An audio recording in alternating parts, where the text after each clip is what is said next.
Juice तो ले आई है, इसे पिलाएगा कौन? हाँ, पास बैठकर पिला भी दे। आप अमीर हो तो गरीब को कुछ भी बोलोगे। मेरा हाथ छोड़ो और मुझे जाने दो विनय बाबू। आराधना अपनी बीमार माँ शांता और छोटी दिव्यांग बहन उर्मी के साथ रहती थी। घर चलाने की सारी जिम्मेदारी उसी के कंधों पर थी और वो गन्ने के जूस की एक दुकान पर डिलीवरी गर्ल का काम करती थी। अब तुम्हारी माँ की तबीयत कैसी है आराधना? ये सुनकर आराधना की आंखों में आंसू आ गए और वो बोली, माँ की तबीयत तो ठीक नहीं है विकास बाबू, दिन पर दिन खराब ही होती जा रही है। तुम चिंता मत करो, परमात्मा सब ठीक करेंगे। ये कहकर विकास पैसे गिनने लगा और आराधना ने पूछा, कोई ऑर्डर है क्या? हाँ है, शांतिलाल की कोठी पर 10 ग्लास जूस पहुँचाओ।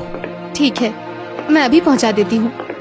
ये कहकर आराधना गन्ने का जूस बनाकर शांतिलाल के घर देने चली गई और जब वो वहाँ से लौटी तो उर्मी पहले से ही उसके इंतजार में खड़ी थी। दीदी, दीदी जल्दी से घर चलो, माँ की तबीयत बहुत ज्यादा बिगड़ गई है। ये सुनकर आराधना सब काम छोड़कर घर की तरफ मुड़ जाती है। माँ तुम ठीक तो हो ना? माँ, अब तो इस संसार से विदाई का समय आ गया है बेटी। मेरे मरने के बाद उर्मी का पूरा ख्याल रखना। हाँ माँ, हाँ मैं उर्मी का पूरा ख्याल रखूंगी। देखना, इसे पढ़ा लिखा कर बड़ी अफसर बनाऊंगी माँ।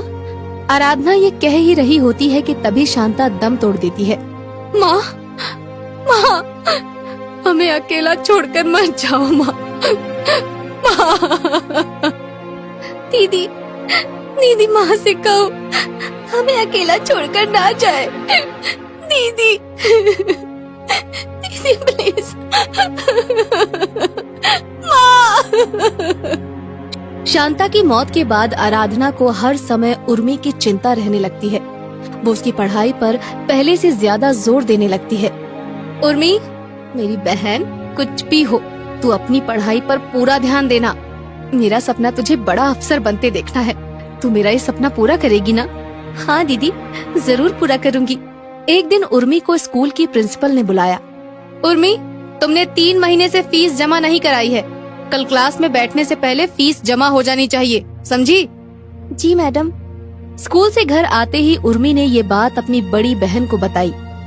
दीदी, मेरी स्कूल की फीस जमा करा दो, वरना मैं कल से स्कूल नहीं जा पाऊंगी।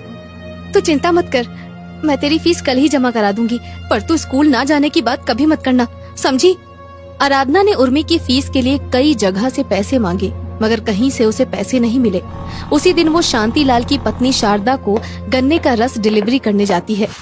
अरे, ये तो बहुत कीमती नेकलेस है, जरूर शांतिलाल की पत्नी का होगा, उसे दे देती हूँ। आराधना नेकलेस को शारदा से दिखाते हुए बोली, देखिए माँ जी, ये नेकलेस आपका है ना? अरे हाँ, मेरा लाखों का नेकलेस। क्या इतना कीमती नेकलेस देखकर तुम्हें जरा भी लालच नहीं आया? दूसरे की चीज का क्या लालच करना माँ जी। ये सुनकर शारदा बहुत खुश हुई और उसे कुछ रुपए देते हुए बोली, ये लो तुम्हारी ईमानदारी का इनाम, तुमने मेरा लाखों का नुकसान होने से बचा लिया। नहीं माँ जी, मुझे कोई इनाम नहीं चाहिए। तो फिर क्या चाहिए? ये सुनकर आराधना की आंखों में आंसू तैरने लगे और वो बोली, अगर कुछ देना ही है तो मुझे थोड़ा कर्ज दे दीजिए, मुझे अपनी छोटी बहन की स्कूल की फीस जमा करनी है। तेरे जैसी भली लड़की को मैं मना नहीं कर सकती, तुझे जितना कर्ज चाहिए मिल जाएगा।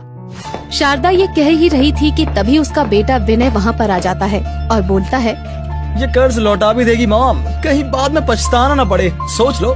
मुझे हीरे और कंकड़ का फर्क अच्छी तरह से मालूम है बेटा, ये आराधना खरा हीरा है, हीरा। माँ की ये बात सुनकर विनय मन ही मन सोचने लगता है, हाँ हीरा तो है, बदन तो देखो, कोहिनूर हीरे के माफिक चमक दमक रहा है। जी में तो आता है कि इस हीरे का अभी के अभी दाम लगा दूं, लेकिन घर पर मॉम है इसलिए चुप हूँ।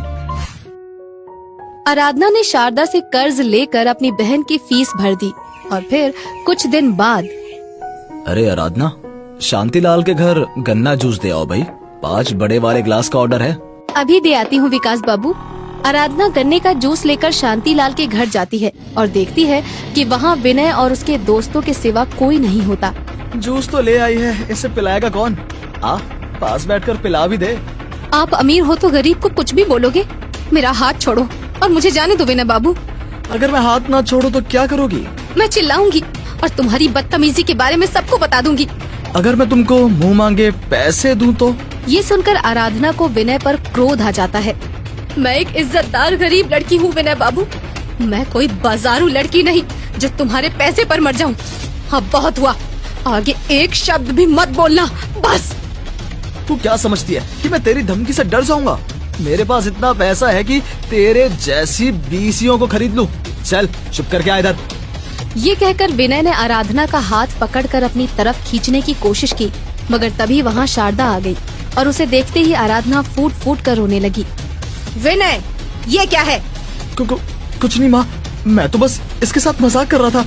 आपके अमीर बेटे और इनके दोस्तों ने मेरे साथ जबरदस्ती करने की कोशिश की है माँ जी। ये सुनकर शारदा बोलती है, मेरा बेटा इतना नीचे गिर सकता है, मैं कभी सोच भी नहीं सकती थी। मैं इसे और इसके दोस्तों को अभी पुलिस के हवाले करती हूँ। रहने दीजिए माँ जी, मेरी इज्जत बच गई, वही बहुत है। कैसे रहने दूँ? किसी लड़की की इज्जत की क्या कीमत होती है, ये सबक तो इनको सिखाना ही पड़ेगा। ये कहकर शारदा ने पुलिस को फोन कर दिया और हम आराधना से माफी मांग लेते हैं मॉम, हमें पुलिस थाने मत भेजो प्लीज, हम आगे कभी ऐसी हरकत भूलकर भी नहीं करेंगे। ऐसे गंभीर अपराध के लिए माफी कोई मायने नहीं रखती बेटा, इसकी सजा तो तुम सबको भुगतनी ही पड़ेगी। इंस्पेक्टर, ले जाओ इनको। पुलिस विनय और उसके दोस्तों को थाने में ले जाती है और फिर शारदा आराधना के आगे हाथ जोड़कर बोलती है, बेटी, मैं अपने बेटे की करतूत के लिए बहुत शर्मिंदा हूँ, हो सके तो माफ कर देना मुझे। कसूरवार को तो आपने सजा दे दी है माँ जी, फिर आप माफी क्यों मांग रही हैं? क्योंकि मैंने उसे दौलत तो बहुत दी मगर संस्कार न दे सकी, जो दौलत से भी ज्यादा जरूरी है। ये कहकर शारदा रोने लगती है। अब क्या हुआ माँ जी, क्या बेटे से दूर होने का दुख सताने लगा है आपको? दूर होने का नहीं, बल्कि उसके भविष्य की चिंता सताने लगी है बेटी। मैं तो उसके लिए तुम्हारा हाथ मांगने वाली थी, मगर निकम्मे ने सब चौपट कर दिया। ये सुनकर आराधना चौंक जाती है। मेरा हाथ माँ जी? पर मैं तो बहुत गरीब लड़की हूँ, पर गुणों और विचारों में हमसे बहुत अमीर हो। मुझे ऐसी ही बहू चाहिए थी बेटा। ये कहकर शारदा चुप हो गई और आराधना भी वहाँ से चली गई। फिर इसके कुछ ही घंटों बाद आराधना विनय को साथ लेकर शारदा के सामने आ जाती है। विनय, तू यहाँ कैसे?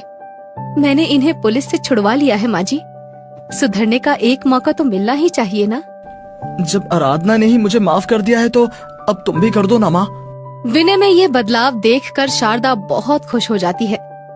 बेटी, तूने एक दुखी माँ का दुख दूर करके बहुत बड़ा पुण्य किया है, ईश्वर तुझे सदा सुखी रखे। ये कहकर शारदा ने आराधना को गले लगा लिया और फिर अपने बेटे से उसकी शादी कर दी। इस तरह गरीब आराधना और उसकी छोटी बहन उर्मी का जीवन तो संवर जाता ही है, साथ ही शारदा को भी गुणवती बहू मिल जाती है।